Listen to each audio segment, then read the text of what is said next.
Bonjour à tous et à toutes, ici Nicolas de Montréal. On est mardi après-midi, c'est la fin de la journée, c'est une magnifique journée à Montréal, centre-ville. Et aujourd'hui, je voudrais profiter d'une question qui m'a été posée pour aller plus loin dans un sujet que j'ai abordé hier. Le sujet des psychédéliques versus la mort, ou le processus de la mort. Alors voici la question que j'ai reçue. Je suis parti un peu n'importe où avec le LSD. Je ne savais pas ce que je pensais et je me suis élevé très haut dans ces milieux où on ne supporte pas qu'on s'élève au-dessus des autres. Des esprits très gros ont pensé que je voulais leur monde, mais je suis juste parti n'importe où sans le savoir. Je sais que l'issue est la mort et je la fuis partout. Est-il possible de se déconnecter de cela ou bien je suis obligé d'accepter ma mort dessinée par des esprits? Tous mes choix me mènent vers cela. Je suis perdu. C'est pas la première fois que j'entends parler de ça. J'ai eu des groupes de discussion nombreux sur le sujet des psychédéliques et j'en ai rencontré des gens qui étaient perdus. Et je dois dire qu'il y a une certaine époque où moi-même, je suis allé vraiment loin. Je suis traversé de l'autre côté. Et je suis revenu par certains automatismes qui sont là en place chez moi. Donc, la question n'est pas totalement claire, j'avoue. Je vais l'adresser selon ce que je pense, c'est-à-dire que l'aspect de la mort est resté très très présente. D'une part, parce que c'est comme des paradis artificiels, hein? C'est tellement beau, c'est tellement parfait, les mondes psychédéliques, les mondes spirituels, que parfois c'est difficile de revenir. Et surtout, dû au fait que quand on prend un psychédélique, ben on monte rapidement. On n'est pas nécessairement prêt. C'est pas comme un méditateur qui va passer des années à méditer avec un professeur et là, il va atteindre l'état d'éveil, il va atteindre l'illumination. Les psychédéliques permettent d'atteindre rapidement des états qui sont presque impossibles à atteindre par l'être humain. Et souvent, ça va donner beaucoup d'incompréhension due à l'ignorance. Il faut savoir que dans l'histoire, les psychédéliques ont toujours été pris avec un maître, avec un chaman, avec quelqu'un qui était là pour nous aider. Mais depuis les années 60, les psychédéliques sont disponibles facilement et beaucoup de gens, surtout des jeunes, vont prendre des psychédéliques, mais sans vraiment savoir dans quoi ils s'embarquent. Sans vraiment savoir quelles portes ils vont ouvrir. Et ces portes ne se referment pas nécessairement totalement après. Donc, à l'époque, il y a une dizaine d'années, moi, j'étais vraiment rendu déconnecté du monde. J'étais connecté à moi-même. C'est une de mes forces. Et je faisais beaucoup d'écriture et j'ai commencé à faire de l'écriture automatique. Et j'ai commencé à laisser des personnages parler. Et ils m'ont aidé d'une certaine manière. Il y avait des extraterrestres, il y avait plein de personnages. Il y avait entre autres un Paul qui est apparu et que vous pouvez retrouver dans le livre que j'ai déjà publié, qui est mon journal 2005, qui est un journal de mon époque psychédélique. Et cette voix off, ce deuxième personnage, c'est comme une partie de moi qui était scindée, m'a aidé à redevenir un. Donc ça me disait, bon, fais ça, bon, va dans tel bar ce soir, va rencontrer tes frères et sœurs, reviens ici. Et moi, j'ai été à l'écoute de cette voix. Et ça m'a ramené. Je comprends qu'on veuille partir quand on a connu les niveaux spirituels. J'en ai déjà parlé à quelques reprises dans mes vidéos. C'est pas toujours évident, c'est pas toujours facile, c'est très souffrant, douloureux d'être sur la terre. Mais qu'est-ce qui peut faire en sorte que tu vas revenir ici, revenir dans le sol? À l'époque, moi, j'étais très proche de la pensée de Ken Wilber et de la philosophie intégrale, la pratique intégrale. Donc moi, j'ai appliqué rapidement dans ma vie une pratique intégrale. Une pratique intégrale, c'est que ça prend tous les niveaux de ta personne. Donc, corps, mental, l'âme, l'esprit, l'être, au niveau de la société, de la famille, de la planète, du cosmos. Donc ça adresse tous les niveaux. Donc par exemple le niveau physique. Bon, niveau physique, ben, faire de l'exercice, avoir une diète particulière. Au niveau mental, ben, c'est faire des exercices psychologiques, faire du travail de l'ombre, faire... moi, c'était mon journal, travailler mon journal, écrire de l'écriture automatique, écrire mes rêves. Alors, au niveau spirituel, aussi faire des exercices de méditation, des choses comme ça. Et en adressant tous les aspects de ma personne, là, je me suis stabilisé. J'étais pas juste un spirituel, totalement spirituel. Et j'ai déjà donné l'allégorie de comment il s'appelle, de Nietzsche, dans Ainsi parlait Zarathustra. Il y a un de ces personnages qui a une grosse oreille, tellement grosse qu'il ne peut pas marcher. Et donc, ce personnage est un peu le symbole de quelqu'un qui a un don, par exemple. Il peut entendre très, très, très loin, mais il ne peut pas marcher tellement que son oreille est grosse. Donc, c'est un handicapé. Beaucoup de gens sont des handicapés. Ils sont très, très bons dans quelque chose, mais totalement nuls dans le reste. Et donc, en appliquant une pratique intégrale dans ma vie, je suis revenu dans le monde. Et bien, il faut dire que moi, déjà à l'époque, j'étais heureux. Donc, ça, c'est quelque chose de base. Hein? Être heureux, le bonheur. Si quelqu'un est malheureux et commence à entrer dans les états les plus spirituels, c'est beaucoup plus difficile de revenir dans le monde. Mais moi, j'étais heureux et j'avais une œuvre. Donc moi, si tu me demandes mon truc à moi, ben, c'est que j'ai une œuvre. Donc mon œuvre est très importante. J'ai commencé à faire de la bande dessinée à 10 ans. Après ça, vers 18, 19, j'ai continué la bande dessinée, j'ai fait de la peinture. Et là, 24, 25 ans, j'ai commencé de la musique. J'ai commencé à écrire aussi vers 30, 31 et j'ai publié beaucoup de livres. Et toujours dans ma vie, j'ai eu de la création et j'ai eu une œuvre. Et donc, vous voyez comme hier, mon but dans mon expérience psychédélique était d'aller chercher une révélation assez grosse pour la partager avec vous.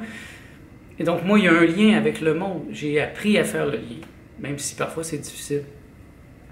Mais sans ce lien, sans cette mission, sans ce but, sans ça, c'est sûr que c'est facile de dériver dans les paradis artificiels. Et là, ça devient artificiel, c'est vrai. Les extases que j'ai eues dans les dernières semaines sont réelles. C'est vraiment une jouissance spirituelle. Et ça émane d'un bonheur profond que j'ai, moi. Et donc, comment ne pas... c'est comme une spirale vers la mort. La mort, j'ai l'impression, moi, que c'est un mensonge. C'est le plus grand mensonge qu'on nous a raconté. Donc, les gens croient à la mort. Donc, la croyance à la mort amène la mort. Mais si, moi, je crois à mon immortalité et je me prépare à être un immortel toute ma vie, bien, j'ai beaucoup de chances de le devenir. Parce que je vais y avoir pensé, ça va être le centre de mes pensées. Donc, il faut faire attention à ces pensées. Vraiment, regarder à quoi je pense. Quelle est ma croyance par rapport à la mort? Est-ce que je crois, par exemple, au samsara, à la roue de la réincarnation? Mais si oui, si j'y crois dur comme fer, c'est évident que quand je vais mourir, ben, je vais voir la roue et je vais revenir dans la roue. Il va y avoir un contexte de roue. Si je crois au purgatoire, si je suis un chrétien et je crois que j'ai péché et que je vais aller au purgatoire, eh bien oui, je vais aller au purgatoire. Il va y avoir un purgatoire spirituel qui va m'attendre. Et si moi, je crois que je suis Dieu, je suis le Dieu vivant, et qu'il me suffit de me créer un centre de gravité permanent qui va faire en sorte que quand je vais mourir, qu'est-ce qui meurt? C'est ça la question. Je ne meurs pas. Je ne vais pas mourir. J'aime beaucoup le concept de Jean-Paul Sartre. Le corps pour autrui et le corps pour soi. Il fait la différence. Donc le corps pour autrui, c'est mon corps physique que la majorité des gens voient. Donc quand ce corps va mourir, il va pourrir, il va entrer dans la terre, il va disparaître. Et pour la majorité des gens, j'aurais disparu. Mais mon corps pour soi, c'est mon corps qui est constitué de mon centre de gravité permanent, qui est comme protégé, qui est structuré par mon centre de gravité permanent. Et ce corps, ben, des gens comme ma sœur, ou des médiums, ou des gens qui ont une sensibilité à la visible, ben, ils vont continuer de le voir, parce que je suis encore là. Il y a encore beaucoup de gens qui voient le Christ, qui voient le Bouddha, qui voient des êtres d'essence énergétique, des maîtres ascensionnés. Ben, ce sont des gens qui se sont créés un centre de gravité permanent. Mais tu ne peux pas faire semblant, tu dois y penser à chaque instant. Ça doit être une priorité.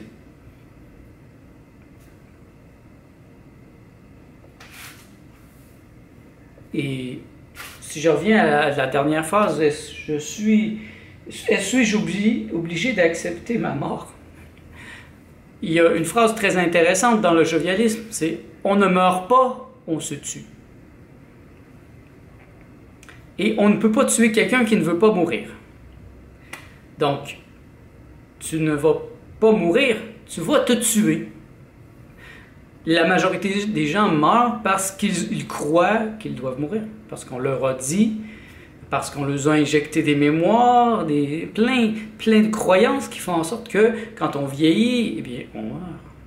Je ne pense pas que c'est vrai. Je pense qu'il y a des gens sur la planète qui vivent depuis des milliers d'années, d'autres peut-être des centaines de milliers d'années, qui sont des éternels. Ils ont juste un code de pensée différent. Il faut arriver à changer ce code. Et donc, si tu acceptes que les autres te définissent, qui te disent quand mourir, comment mourir, bien, c'est ton problème. Mais tu as le choix d'être le créateur de ta propre réalité. Je suis le créateur de ma réalité. J'ai choisi mes parents, je choisis le contexte dans lequel je suis présentement, par un acte de volonté. Je suis le Dieu vivant. Et donc, je n'ai pas externalisé Dieu. Pour moi, Dieu, c'est ce que je suis fondamentalement. Puisque Dieu est tout, je suis tout. Et je suis ce Dieu. Et on ne peut pas tuer quelqu'un qui ne veut pas mourir. Même si plein de gens, là je ne sais pas si c'est des êtres à un autre niveau ou des gens dans ton entourage, mais si ces gens veulent que tu meurs, eh bien c'est pas leur choix à eux. Et s'ils réussissent à te tuer, c'est que tu avais déjà un désir de mourir. C'est complexe. Je sais que la majorité des gens ne veulent pas comprendre ça. Ils vont me dire, oui, mais un petit enfant qui se fait tuer, il n'a pas choisi. Que puis-je dire? Ces gens sont des aveugles, ils ne comprennent pas la réalité. Moi, j'ai choisi mes parents. Je suis né à mes parents. Donc, j'ai choisi le contexte. C'est pas un accident que je suis. Le hasard n'existe pas.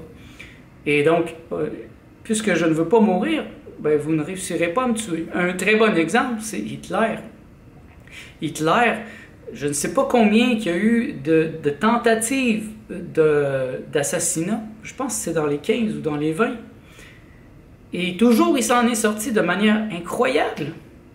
À un certain point, il était dans un bureau en train de faire une réunion avec son équipe. Et là, il y avait une bombe qui avait été placée dans la salle. Et la bombe a éclaté. Mais la table était tellement grosse, c'était une grosse table, que ça l'a protégé. Il n'est pas mort. Et tellement qu'à la fin, il se croyait immortel. Et vous voyez, il n'y a personne qui a réussi à tuer Hitler. Il s'est tué lui-même à la fin. Bon, c'est ce qu'on nous raconte.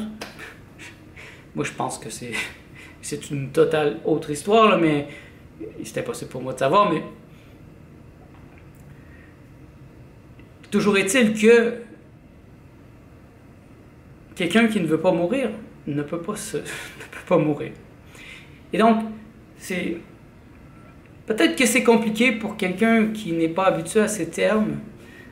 Le centre de gravité permanent, c'est quelque chose que j'ai vu dans l'œuvre de Gurdjieff. André Moreau en parle beaucoup aussi. Et c'est comme une structure que l'on construit, soit par la méditation, si on est plutôt hindouisant, ou par la pensée. Moi, je suis un occidental, donc je suis plutôt dans la pensée, par exemple. pour moi, mon passé vient plutôt des Grecs anciens. C'est vers là que je me retourne, surtout pour chercher mes réponses. Bon, j'ai étudié quand même l'hindouisme, le védisme, toutes ces choses orientales, mais ce n'est pas ce que je suis. Je suis occidental. Donc, moi, je suis allé chercher mes réponses dans les penseurs grecs anciens qui avaient beaucoup de sagesse. Il y a quand même des idées qui amènent vers ça, le centre de gravité permanent. Ça devient assez complexe, c'est vrai. Si je peux revenir plus simple, en fait, pour revenir dans le monde, après être sorti vraiment de manière fulgurante, ben, ça prend un corps physique qui est en forme, qui est en santé. Donc si on reste simple, assure-toi que ton corps physique est en santé.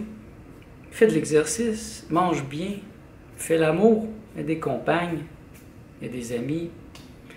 Développe un journal, des choses qui vont te ramener dans le monde physique. Et sois à l'écoute. Sois à l'écoute à un certain point, tu recevras des messages dans tes rêves, peut-être même en clairaudience. Et c'est ton être qui va te parler, qui va te dire « T'as réussi, on est rendu, bon, qu'est-ce qu'on fait maintenant? » Et donc la mort est un choix, tu choisis de te tuer, mais personne ne meurt que par hasard. Donc, c'est pas un hasard, par exemple, Hiroshima, ou des gros désastres comme ça, ou des moments dans l'histoire où il y a eu beaucoup de morts d'un seul coup. Il y a des désirs de mort. Pourquoi 100 personnes vont entrer dans un certain avion en particulier qui va s'écraser? Un exemple aussi à Montréal qui s'est produit il y a quelques années. Et juste à côté d'ici, il y a un restaurant au centre-ville avec une verrière en avant et il y avait quelques tables. Et il y avait un client qui était un client régulier. Et là, un matin, il arrive et la table est prise. Et là, il se fâche, il fait une scène, il est tellement désagréable. On lui donne la table et là, une brique se détache du toit et lui tombe direct sur la tête. Cet homme n'était pas à l'écoute. S'il avait écouté son intuition, ce serait assis ailleurs et sa place était prise, mais non. Il est allé rationnellement et il n'a pas écouté l'invisible, il n'a pas écouté le monde sensible, il n'a pas écouté son intuition. Et il s'est tué. Si vous comprenez ma pensée maintenant, vous voyez qu'il n'y a pas d'hasard, donc il s'est mis dans cette situation. Même si sa personne n'en est pas consciente, son esprit savait très bien où il était, qu'est-ce qu'il allait faire. Il faut faire attention à ses pensées. Et surtout quand on est dans le domaine de la mort, c'est un domaine mal compris aujourd'hui. La preuve en est, c'est que, vous voyez, les gens vont mourir dans les hôpitaux. C'est ridicule. L'hôpital est le pire lieu pour mourir ou même pour venir au monde. C'est ridicule. Mourir dans un hôpital, dans un système de mort, et dès que vous êtes mort, on vous met dans un frigidaire. C'est ridicule. Vous êtes dans un endroit où il y a beaucoup d'esprit, beaucoup de pensées négatives, beaucoup de maladies. C'est vraiment pas un bon endroit pour mourir. Il y a encore une centaine d'années, on mourait chez soi. En tout cas, pour ceux qui mouraient de vieillesse ou de maladie. Et on mourait dans notre famille. Et notre famille pouvait venir nous voir, nous dire bonjour, nous dire au revoir. Et aussi, en même temps, ça nous permettait d'être dans un lieu qu'on connaît. Donc, quand on était dans le processus de la mort, on n'était pas perdu. On n'était pas drogué. On était dans un lieu familier. Et là, lors de la mort en tant que telle, on pouvait marcher dans la maison, comprendre où on était. Et là, je pense que le processus était beaucoup plus facile. Là, aujourd'hui, je pense qu'on meurt tout croche. On vient au monde tout croche. C'est ridicule. Le monde dans lequel on vit est vraiment tout croche. Il y a une incompréhension fondamentale de la mort, du processus de la mort. Et je pense que les psychédéliques, entre autres, amènent une meilleure compréhension en ayant fait le processus. Vous voyez, hier, je vous l'ai expliqué, vendredi, j'ai fait le processus de la mort. Je sais c'est quoi mourir. Mais sans avoir à faire un accident, sans avoir à faire une expérience de mort imminente, parce que mon corps est en train de mourir. Non, Je suis mort en pensée, en esprit, sans me blesser. Et donc, je m'habitue ainsi à être en harmonie avec ce processus. Je le connais, je le comprends. Donc, il faut arrêter d'avoir peur de la mort et comprendre le processus. Vous pourriez lire, par exemple, des livres de gens qui sont morts, qui sont revenus.